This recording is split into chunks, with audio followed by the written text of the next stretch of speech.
Am I the a-hole for telling my mother that it was her decision to have kids? I, 28 female, have never had a good relationship with my mother. She and my dad married young and had 4 kids. Me, 2 sisters, 27 female and 24 female, and my brother, 20. My parents' marriage was highly toxic, and they divorced when I was 17 because my mother had an affair with her now second husband. Mother and hubby number 2 have 1 child together, female 10. Ever since we were kids, my siblings and I have been subjected to my mother's mantra of, "I gave you life, so you should be freaking grateful." From the time we were young, my mother would use the above phrase to gain anything. From our sweets, our birthday money, to taking a percentage of pay slips when we joined 6th form, ages 16 to 18 education in the UK. My siblings and I have been fortunate enough that our paternal grandparents are well off, and they paid for our university fees, minus my brother who chose not to attend university. However, our grandparents are in declining health and have decided to give us grandchildren our inheritance early so they can watch us enjoy it, and not have this trust to put on my dad to sort out our portion when their time comes. My brother decided to buy a car with his and save the rest to travel. My 2 sisters are spending it on their growing families, while I decided to use my portion for a mortgage deposit, and I'm weeks away from buying my first home. My mother is enraged at our choices. When she found out that her ex-in-laws had given us all money, she yelled at how it was unfair that our younger half-sister missed out, and how we have a rule that she gets a percentage of our inheritance, because I gave them life and they need to learn to be freaking grateful. And then extended it saying how we never appreciated her sacrifices for us. How we butchered her body, drained her mental state, and caused her divorce because our dad was too focused on us rather than paying attention to her, which caused her to cheat. I snapped at my mother and told her to shut the heck up. I told her that we didn't ask for her to bring us into this world because she chose to have kids. And if I had a chance to change who my biological mother was, I would, because she's always been a crappy one. Now she's telling the family that I don't appreciate her struggles with parenting, and I've upset her so badly that she's unable to focus on areas of her life that need her. For example, my half-sister, her job as a nurse, etc. My sibling sided with me, but our half-sister has sent me texts saying I need to say sorry for being mean. My stepdad, not a word I want to use, has called me an a-hole for speaking to my mother harshly. Am I the a-hole? Now for the top comments. Not the a-hole. Your mom is toxic, and she likely royally ruined her youngest daughter by making her believe she's a victim of your grandparents' generosity. Right? Your mom told your 10-year-old half-sister a skewed version of what happened and stirred up drama. Your mom may have even sent the text from your sister calling you mean. She is a monster, not an a-hole. I don't understand her mentality. You children must give me all your money because I choose to have you? And a bit about a half-sister makes even less sense. My daughter missed out on money from people she has no biological or familial relation with. Mom's a narcissist. Everything's always about her and only her. Normal person logic is just irrelevant here. Your mom's affair partner needs to sit down and shut up. Your half-sister is not related to your grandparents. She deserves nothing. Your mother is way off base here. Your mom cheated on their son. Your paternal grandparents are probably not her biggest fans. Your mom can go pound sand, not stay home. Opie's mom needs to keep both her mouth and legs shut. She decided to give birth. She decided to cheat. Nobody owes their parents for giving them life. We are usually grateful for what they do for us during our lives, and she obviously has not done much. You owe her nothing, Opie. Not the a-hole.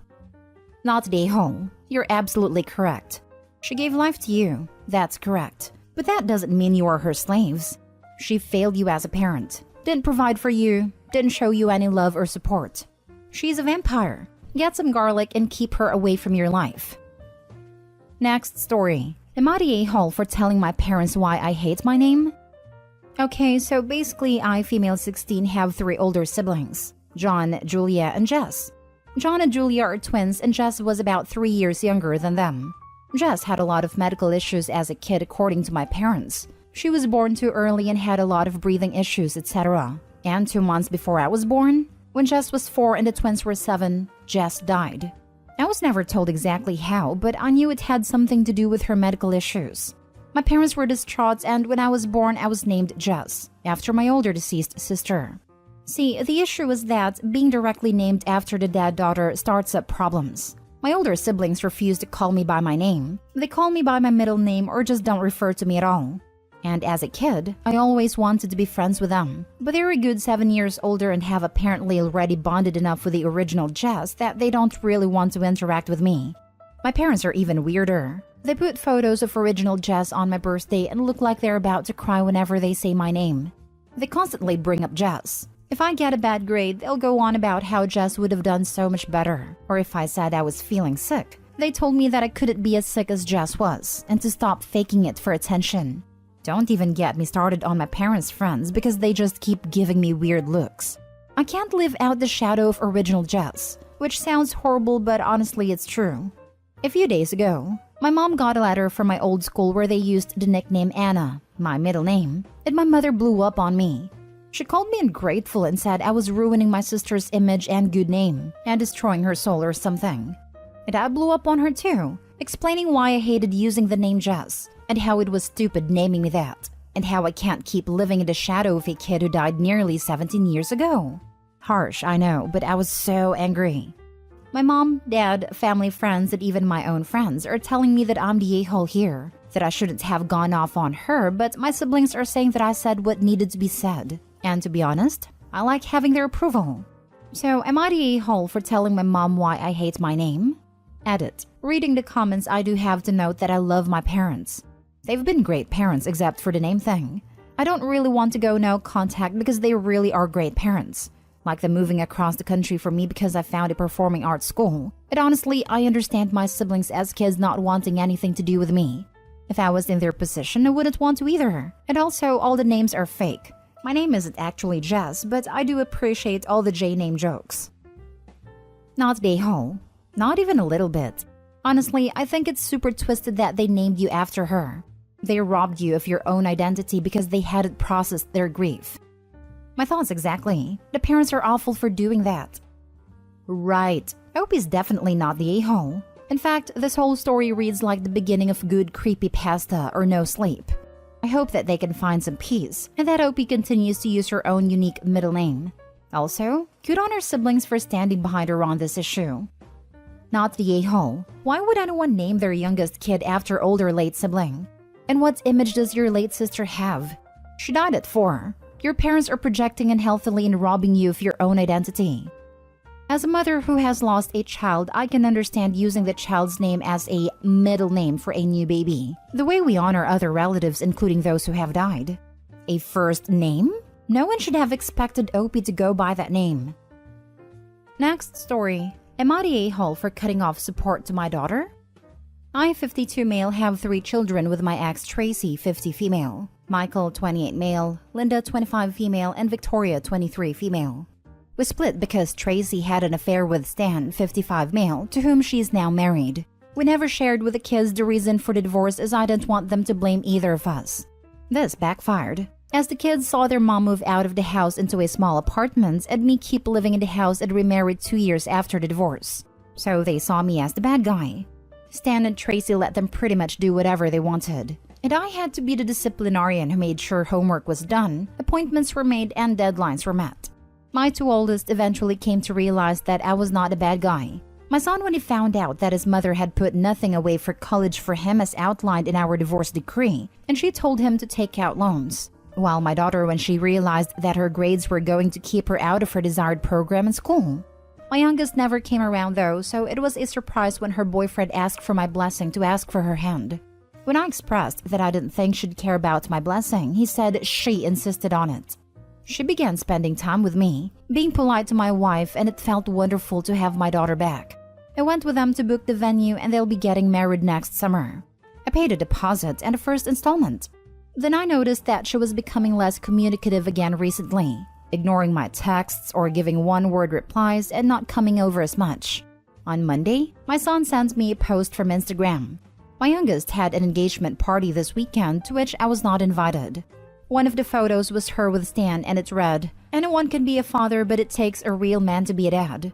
This amazing guy has been my dad for 15 years, even though he didn't have to be. I am so blessed to have him walk me down the aisle next year. #daddy'sgirl, #future Mrs. X. My kids wanted for nothing their entire lives because I never let them go without. Even when they wouldn't talk to me, I made sure their needs were met. I texted Tracy to ask why I was not included, and she replied that Victoria didn't want my wife there because she wanted a drama-free day. My wife has literally never started drama in her life. I asked if Stan and I would both be walking her down the aisle. Tracy didn't respond, but Victoria called me up demanding to know what my problem was. I repeated my question, and she replied that no, Stan, her dad, would be walking her down the aisle. I told her that if that's what she wanted, I would be fine with it. I told her to let Stan know the next payment for the wedding is due in November. Stan and Tracy do not have the money for this wedding, and I think I'm being an a-hole. Linda says if I do this, Victoria will never speak to me again. Michael is on my side. Now for the top comments. Not the a-hole. If you aren't her dad in her eyes, then why would you pay for the wedding? And here is a novel idea. The bride and groom can pay for the wedding instead of the parents. I'm recently engaged and wouldn't dream of asking my parents for help paying for the wedding. Yeah, I was married last year and we had a wedding we could afford. I don't know why my parents would need to pay for my event. Not the a-hole. Maybe it's time you told your kids the real reason behind the divorce. Right? They're grown now. Time to rip off the band-aid. And to hell Stan/mom. What a sack of moldy douches they make. Not the a-hole. This. Don't hide things from your kids when you divorce. As a kid whose parents did this, it leads to nothing but badness. Be honest with them. But also, as others have said, she absolutely used you for the money, which is frankly disgusting. Get your deposit money back and let them pay for it themselves. I don't understand why it seems so many parents don't tell their children the reasons why. I left my ex when my daughter was 3. He's an alcoholic. It was very easy to say, Daddy is sick and was not nice to Mommy, but we still love you very much. She still knows the reason. She still loves both of us. You don't have to alienate a parent to be honest with your children. Full disclosure, I'm not Michael, but I'm on your side too, OP. The truth about your divorce was ugly and unflattering to Tracy, so you apparently agreed to hide it forever. OP, not just till the kids were grown, but forever. That decision has bitten you in the butt and cost you your relationship with at least one of your adult kids. Please, sit down with Linda and Michael and tell them the truth about the divorce. Show them the bratty IG posting from Victoria and say, you know, I love all of you, but everyone has limits. I feel used and disrespected and I'm not going to put up with it anymore. If Victoria wants to talk to me about this directly, fine, but I'm not willing to bankroll an event where I'm cast as an unwelcome stranger. Not the a-hole for keeping your money in your wallet and finding something else to do on the wedding day. Now for the last story. Am I the a-hole for asking my parents why my wedding gift was significantly smaller than my sister's? My husband and I, 28 male, 28 female, got married recently and my sister, 31 female, and I were discussing the wedding after returning from the honeymoon. We are very fortunate to have grown up in a household where my parents made very good money. They were generous with us, but raised my sister and I to be hardworking and not dependent on them as adults. My sister and I both do well financially, as does her husband, 36 male. My husband loves his job, but it is not one that has a ton of earning potential. He and I met in college, so I've always known this was his plan, and we are very happy with our setup. During my discussion with my sister, she asked me if my husband and I were planning to use the wedding gift money from my parents to do a particular renovation for which we've been saving, but I was very confused, because the gift, while extremely generous and appreciated, wasn't nearly enough to cover that. She told me how much she had been gifted, and it was more than twice what we had been given. After that, I couldn't stop thinking about why I had gotten less, so my sister encouraged me to ask, and during a call with my mom, I couldn't stop myself from asking. Her response was that it wasn't my business, but since I did ask, my sister has chosen a partner that can accommodate the lifestyle she's used to, so they've gifted her accordingly. They also gifted me accordingly to the lifestyle I've chosen. We are not entitled to gifts of any size in life, but I still can't help feeling hurt that my parents feel that my husband and I are less deserving than my sister and her husband based on income. Meanwhile, my parents are angry at both my sister and me for having this discussion and bringing it to them. Not the a-hole. There's a lot of reasons that would have made sense and been okay, including a simple, we're not in the same financial situation we were in when we gave your sister her wedding gift. But to make it about how much you guys make is basically a passive-aggressive way of saying, you got less because you picked a partner we feel is beneath you. Amen. Wait for the shocked Pikachu face when OP goes no contact and then have kids. It will be cruel to not let Grammy and Grampy see their cheer-ups. Not today, Hall, and I don't understand your parents' reasoning. Seems like they just want to punish you for choosing a spouse that makes less money than they would have preferred. Honestly, if your sister's husband is so well off, why would you need additional money as a gift?